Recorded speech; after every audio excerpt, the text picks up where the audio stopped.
We're now going to continue our look at limits and continuity for functions of 2 and 3 variables, right?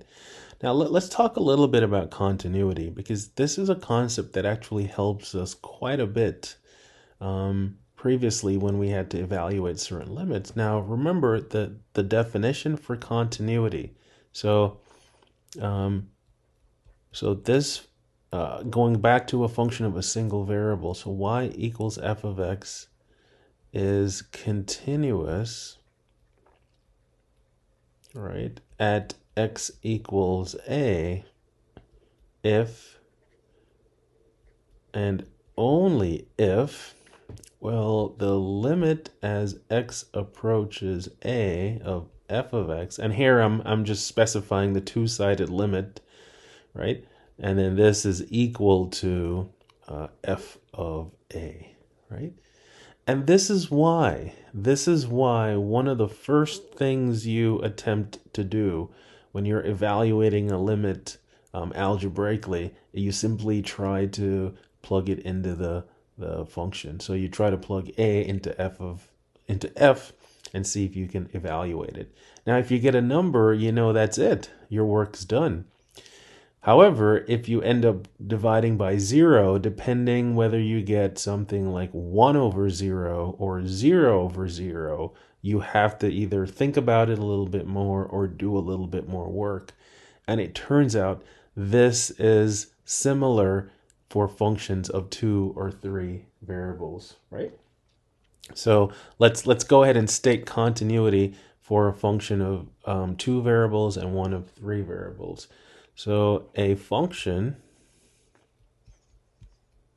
z equals f of xy is continuous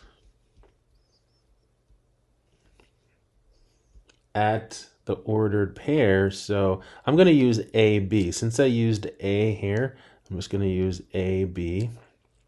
So a function of this form is continuous at this specific point if and only if this is true. The limit as xy approaches AB of my function if it turns out to be the same as the function evaluated at that point, right? And similarly, I'll just state it for a function of 3 variables. So similarly,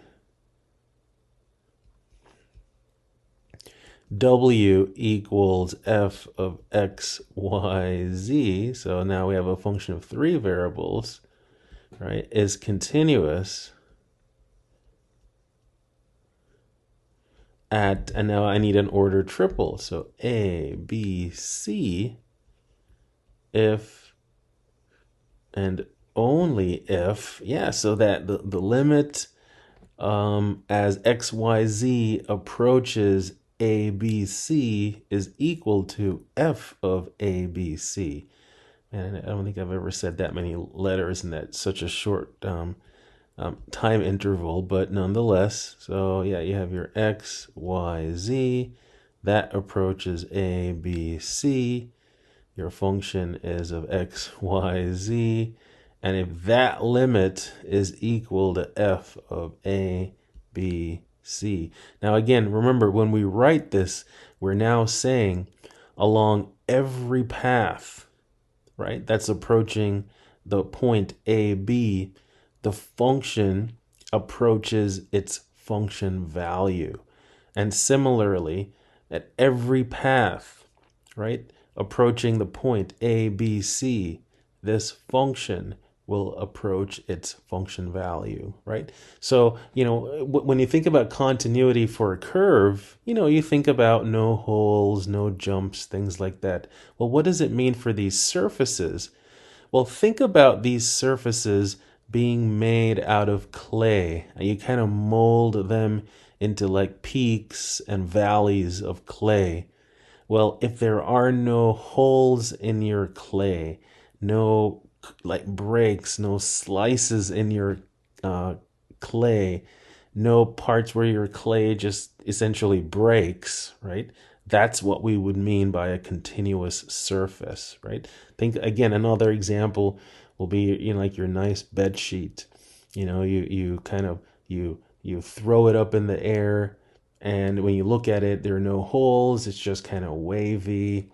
No holes, no breaks, nothing like that. That's kind of intuitively what it would mean for a surface to be continuous, regardless of whether it's defined by a function of 2 variables or 3 variables or 3 million variables, right? That concept of continuity, that intuition about continuity holds true. So what does this mean? It means if we recognize that our function is continuous, right, then we can use this process to evaluate it. Now, let me just say this. All the standard functions that we know to be continuous are still continuous, even if we're working with 2 or 3 or 3 million independent variables. We just need to watch out for things like division by 0. We still can't do that. Watch out for things like square roots of negative numbers. We still can't do that. Watch out for taking the logarithms of 0 or negative numbers, etc. So all those basic rules still carry over. So I'm not going to state those formally. We can just explore them or experience them during examples. So let's jump right into it. So let's see how this continuity thing can help us out. So we'll just do some examples. Let's start with number 1. And in fact, let's start with a function of 3 variables. So let's say we have the limit as x, y, z approaches, let's say 2, 1, -1. And here's our function. It's 3x squared z plus yx cosine of pi x minus pi z. So there's our function. And when I look at it, it looks complicated. But if you think of all the operations that are involved here, none of these operations will ever produce something that is undefined. As long as I am plugging in real numbers for x, for y, for z, everything here can always be evaluated, right? I have no idea what this looks like as far as a graph, but I know based on the properties of these different functions that this is always continuous. So this expression here is always continuous, right? Or continuous everywhere. For at every x, y, z, I can simply plug in my numbers and get my value. So always continuous, right? So what that means is I can evaluate this limit by simply evaluating this function. So we just have to make sure that we plug in the right number for the right letter, because we got 3 variables now. So it's 3 times 2 squared times -1 plus 1 times x times the cosine pi x, pi times 2, so that's 2 pi, and then minus pi times z. So pi times z is -pi, but then I'm subtracting that. In fact, let me not simplify that too much. There we go. So that's what it looks like when we plug the x equals 2, y equals 1, and z equals -1 in. And then let's evaluate this, right? It's probably going to work out nicely. So the first term here is -12, and then plus 2 times the cosine. This is of 3 pi. Now, because cosine has a period of 2 pi, then the cosine of 3 pi is the same as the cosine of pi, which is -1. So what do we end up with? We have -12 plus 2 times -1, for a limit of negative 14, right? And that's it, right? So very similar to those problems, that you'd have looked at previously, where you can evaluate a function, or you can evaluate a limit simply by doing a function evaluation. That holds as well here, right? Let's look at another example. So let's scale it back to a function of two variables. And what I will do with this example is show you an alternative notation for the limit here, right? Not that this is bad. I mean, and this is probably the notation that we will be using the most, but I just want to show you an alternative way that this can be denoted. So let's say we have to evaluate this one, right? Now, once you have division, right, you always have to double check. You have to make sure that the denominator isn't approaching 0. And I think you can see it because x is approaching 5, y is approaching 1. So the denominator is actually going to approach 6, right? 5 plus 1. So that's not a problem. In fact, the way I just said it is another way that this limit can be written. And the advantage that this notation that I'm about to write down has is that it avoids this long kind of, expression in one line. What you can literally say is that the limit, you can say x approaches 5, and then right below it, so you kind of stack it, and then y approaches 1, and then again, you still put your function there, and then you have the xy over x plus y, right? But just to let you know that it can be denoted like this. But now it's just a matter of evaluation. So this ends up being so 5 times 1 over 5 plus 1 for a limit of 5/6, right?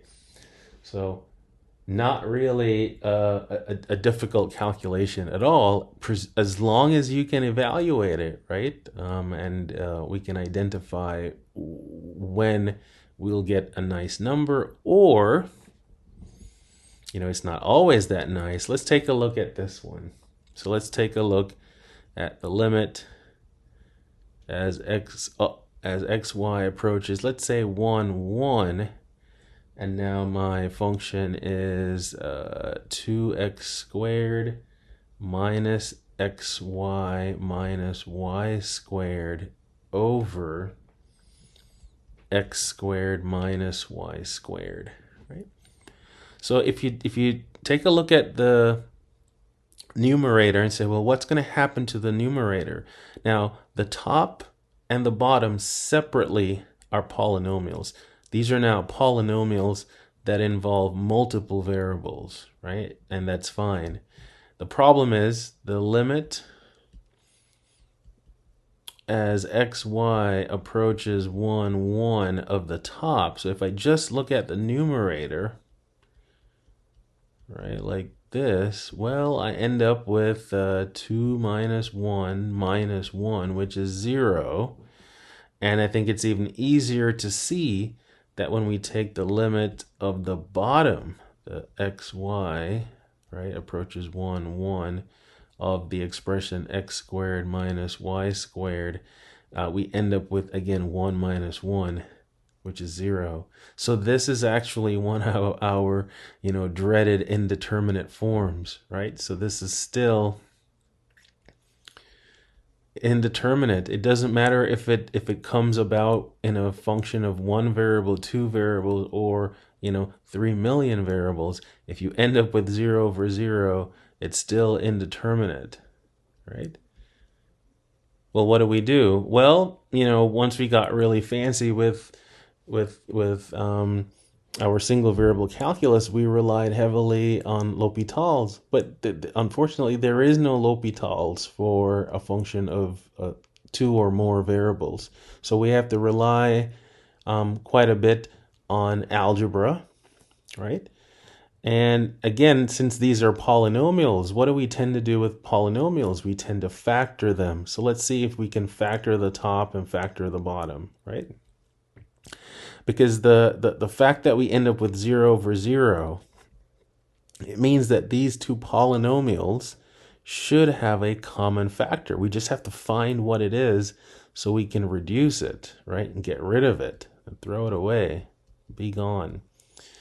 Well, I think it's probably easier to see how the bottom factors, right? Because that's a difference of two squares. So this is x plus y, that quantity times the quantity x minus y.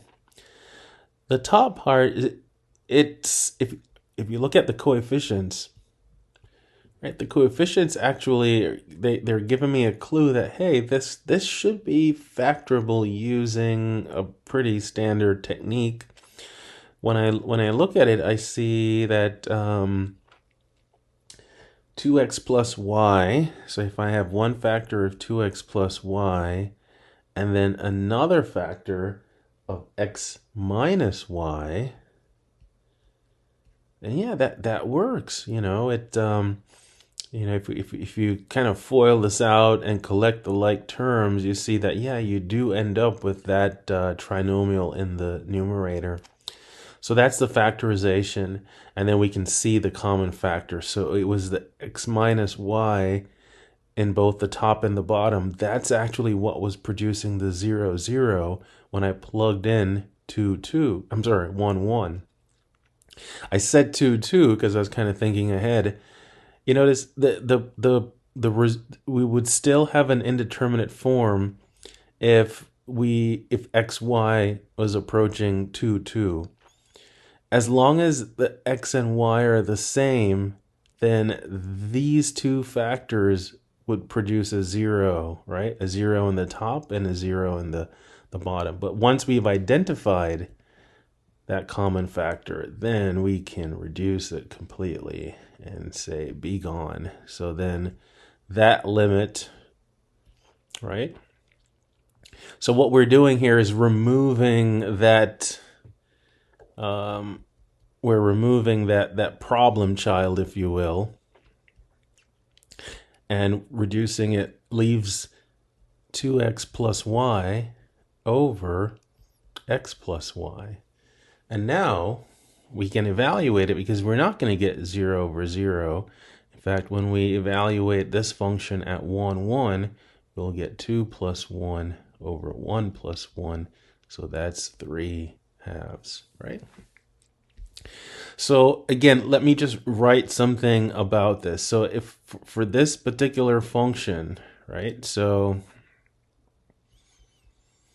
that because this is a good thing when you kind of talk about continuity and function value and limits.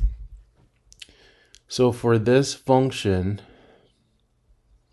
the 2x squared minus xy minus y squared over x squared minus y squared, the point 1, 1, right, is a point of discontinuity, right? Because the function value doesn't exist. If I try to plug 1, 1 into this function, right? So I'll just say f of 1, 1 does not exist, right? Because that's what this is telling me. I plug 1 in here and I would end up with 0 over 0. However, there is a limit. So even though the function value does not exist, but however, as xy approaches 1, 1, this function approaches 3 halves. So it's getting closer and closer to 3 halves, but it's like it has a hole in that surface.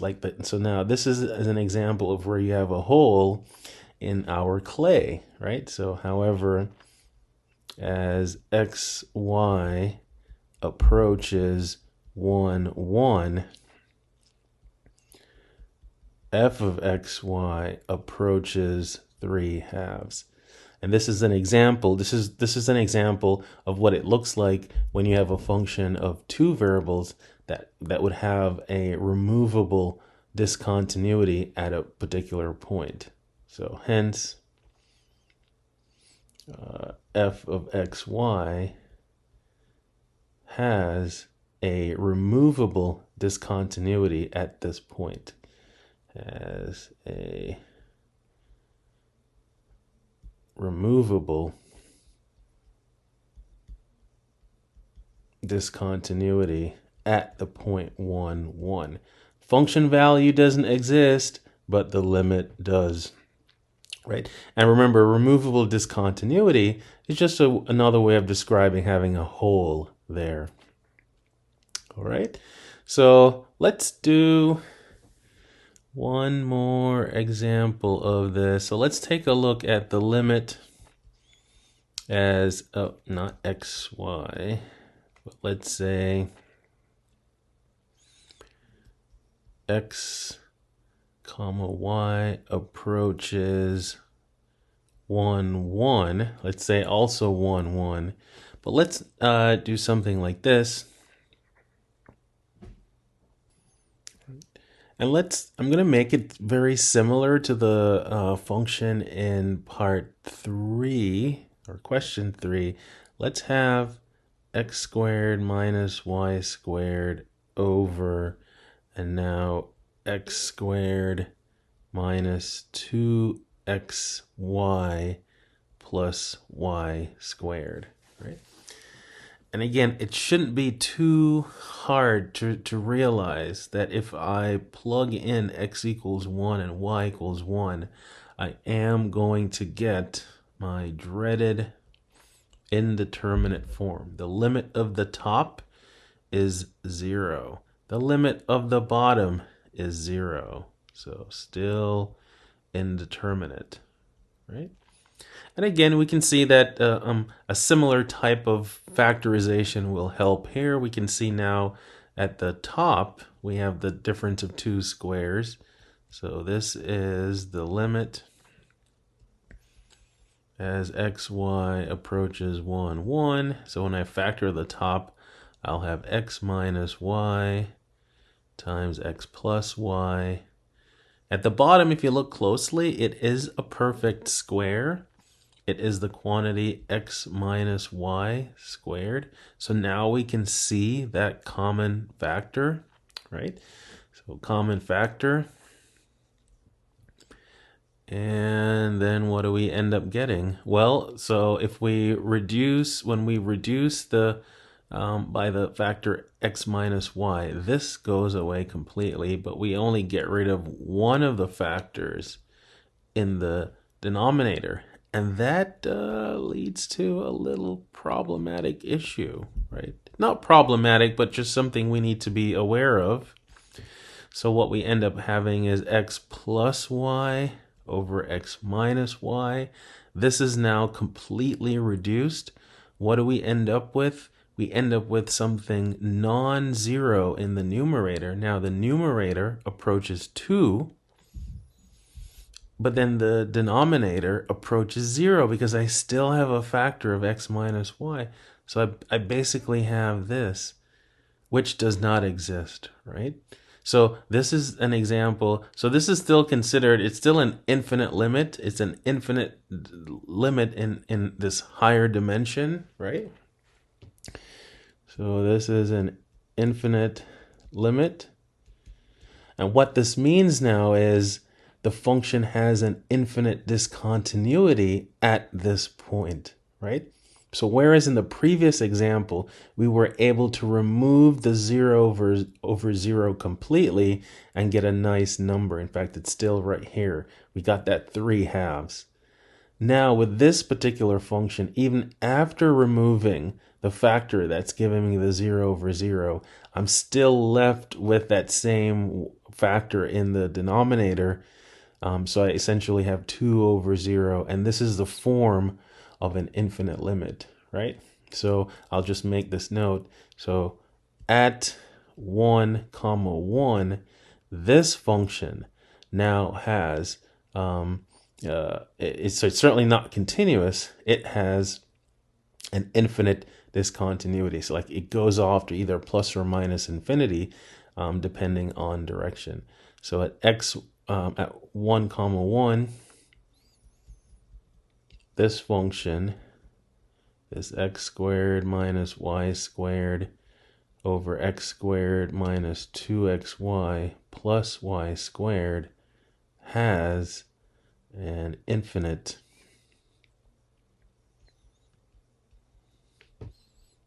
discontinuity, right? So these examples, they really just, they kind of emphasize how limits and continuity go together, right? When you're evaluating the limit, if you can simply plug it in, right, and get a number, then again, that's because of continuity. That's continuity at play. It means the function is continuous at that point. If you evaluate it and you get a 0 over 0, which via algebra or some kind of clever trick, you're able to remove the 0 over 0 completely and get a number at the end of that process, then the function has a removable discontinuity there. And then the worst case is when you have 0 over 0 and maybe you reduce it, but then you end up with a non-zero number divided by 0. That takes you to the infinite limit, which means your function has an infinite discontinuity, right? So again, I think we've done a fairly good job of extending those ideas from Calc 1 and just being able to build and hopefully maybe reinforce the concept of a limit, the concept of continuity and how they play together. And then I think you know what comes after continuity. I'm not going to ruin the surprise, but think back to your previous study, and I think you should all be excited for what's going to come next. So excited that I know you're going to tune into the next video right now. See you then.